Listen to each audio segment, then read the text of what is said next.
Now, the African Development Bank Group is in Morocco for the 2025 edition of its African Investment Forum. Now, it is the first under the leadership of the DFI's new president, Dr. Sidi Ouattara. Now, let's get excerpts from the president's opening remarks as he underscores the institution's renewed commitment to driving investment and accelerating development across Africa as the multi-billion-dollar deal room is open for project developers, investors, and others. Madam Nadia El-Fatawi, Minister of the Economy and Finance, Governor of the Africa Development Bank Group for Morocco, and representing the government of the Kingdom of Morocco.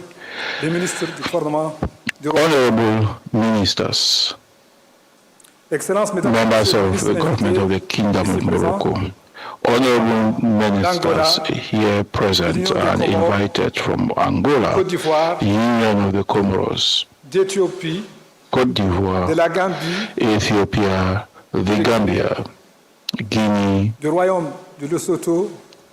Kingdom of Lesotho, Mauritania, Nigeria, and Zambia.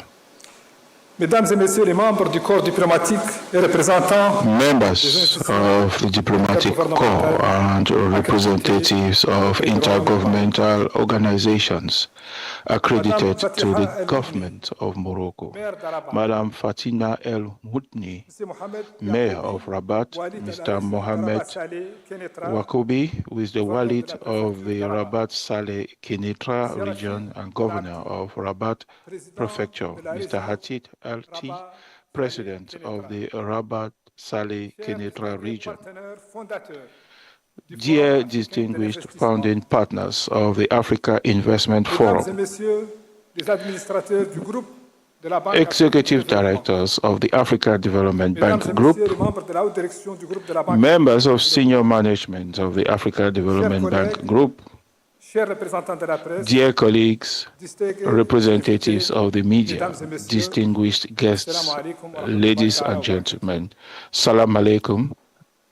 On behalf of the African Development Bank Group and all our partners of the African Investment Forum, ourselves of this opportunity to thank all the authorities of the Kingdom of Morocco for their contribution to ensuring that this forum is taking place under the best possible conditions.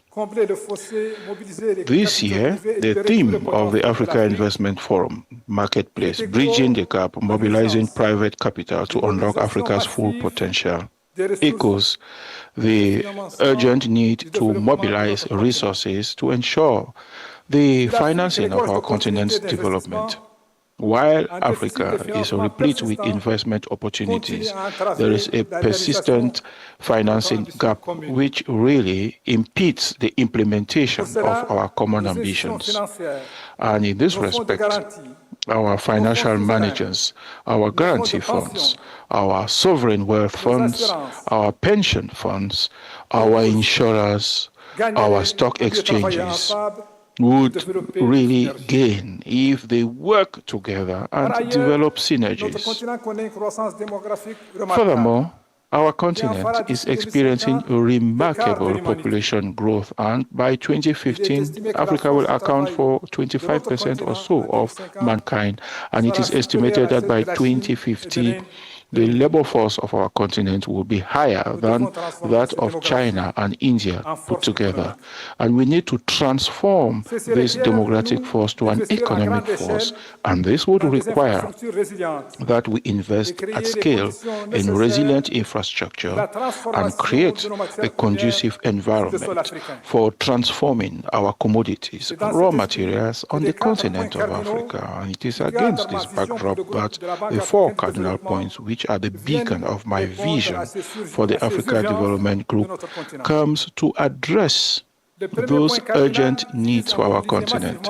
The first cardinal point aims massive mobilization of capital to finance our continent's development.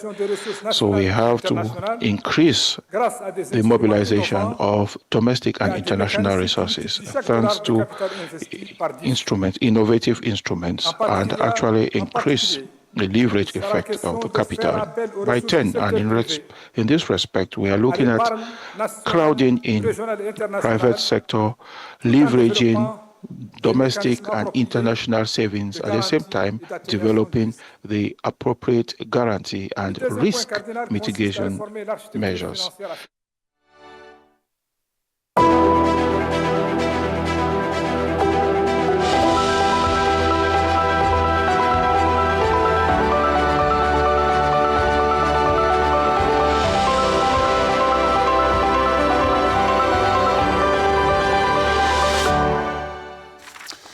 So the South African Reserve Bank has released its latest Financial Stability Review, which is a biannual publication as mandated by the Financial Sector Regulation Act. Now, that report provides in-depth assessment of the stability of the South Africa's financial system, highlighting key risks, emerging vulnerabilities, and key measures in place to protect the sector. Speaking at the release of the latest edition was the Reserve Bank Governor, Leseja Kganyago. That was led by one Ismail Momoniat in the Treasury, which marshaled all institutions that matter in South Africa to get us off the grey listing. Of course, us getting onto the grey list is something that we could have prevented. Some of us forget that there were attempts to make amendments to legislation to make sure that we are fully compliant. And that legislation was passed by Parliament in 2016-2017. And then at that time, the legislation laid on the desk of the President and wouldn't be signed. If we signed that legislation earlier and we started to take actions, we wouldn't have been on the grey list. And what the grey list had done was to help identify the fault lines in our system. And one of those fault lines was that South Africa has got a fairly comprehensive system of reporting suspicious transactions. And the thing that was coming from the assessors of FATF was that, fantastic, you can report all of this. Can you show us what you did with the information? And capable of dealing with these things. There isn't room for us to backtrack. We have got the mutual evaluation coming through. The important thing here is that we have also learned how to put together a team that would actually respond to these things. And this time, we would be able to prepare ahead of the mutual evaluation. We would not be alone who are going through mutual evaluation next year. I think that China is also going through the mutual evaluation. There are a number.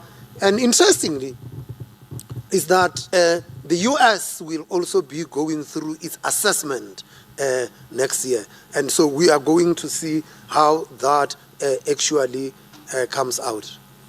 I am not sure how the FATF grey listing and us coming off from the grey listing have anything to do with the inflation target. All that I can say is that there is no virtue in high inflation, and that over this concerted period of time, it was important for us as a country to transition our economy to a low inflation economy. And you can rest assured, you have got a monetary authority in the form of the South African Reserve Bank that understands its role in maintaining price stability. And that is what we would be driving at. The target has been set at 3%. We want that 3% inflation target, and we will make sure that we achieve the target. It might not be precise. There will be shocks, and we might be veered off the target, but you can rest assured we will drive inflation back to target. Whether you have the target at 3%, at 2%, at 4.5%, or at 6%, there will always be shocks that will get you veered off the target. What is important is how you communicate your understanding of the nature of the shocks and how policy response to those shocks. And that is what you will get from us here as the central bank.